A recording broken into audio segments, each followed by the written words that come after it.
Join Stella Academy, Goa's best coaching for IIT, JEE and medical exam preparation. Register today for Stellar Talent Search exam. Admissions are open for repeaters medical batch for NEET 2021. आम्ही 60th liberation year आम्ही साजरा करतोय.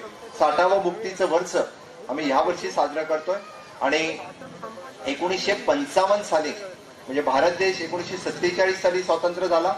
गोवा राज्य 1961 साली स्वतंत्र झालं आणि ज्यावेळी 1955 मध्ये म्हणजे पहिल्या वेळी पूर्ण देशातलं कितीतरी स्वतंत्र सैनिक गोव्यामध्ये आपण स्वतंत्र करण्यासाठी निघाले होते. पत्रादेवीच्या त्या स्मारकावरती कितीतरी जणांना गोळीबार झाला. त्यावेळी सगळ्यात मोठं सहकार्य सगळ्या लोकांना दिलं तर ते सिंधुदुर्ग तालुक्यातील लोकांनी आणि त्यासाठी गोव्यातील जनतेच्या वतीने मी सदोदित आपले ऋणी असणार आहे.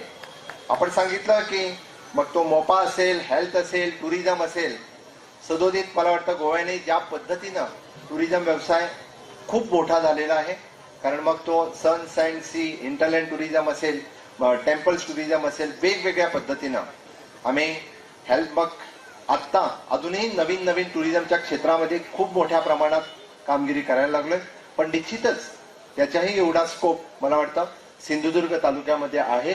सिंधुदुर्ग तालुक्यामध्ये टुरिझम खूप मोठ्या प्रमाणात होऊ शकतंय आणि त्याचा स्कोप म्हणजे मोपा इंटरनॅशनल एअरपोर्ट झाल्यानंतर आणि मोपा इंटरनॅशनल एअरपोर्ट 2022 मध्ये म्हणजे ऑगस्ट 2022 मध्ये नक्कीच पूर्ण होणार आहे. ज्याचा फायदा म्हणजे गोव्याला तर आहेच आहे पण त्याचा फायदा मला वाटतं सिंधुदुर्ग याही तालुक्याला येते. म्हणजे ह्या अगोदर फक्त किसान कार्ड किंवा किसान क्रेडिट कार्ड तर फक्त ते शेतकऱ्यांना मिळत होतं की पहिल्या वेळी दुग्ध व्यावसायिकांना मिळायला लागलं, पहिल्या वेळी मच्छीमारांसाठी मिळावं लागला. आणि मी अभिमानाने सांगतो की गोव्यामधल्या प्रत्येक दूधकाराला म्हणजे प्रत्येक दूधवाल्याला ते कार्ड मिळावं म्हणून प्रयत्न आहे. अर्ध्या अधिक दूधवाल्यांना ते कार्ड मिळालं, अर्ध्या अधिक मासे जे मारायला जातात त्यांना ते कार्ड मिळालं.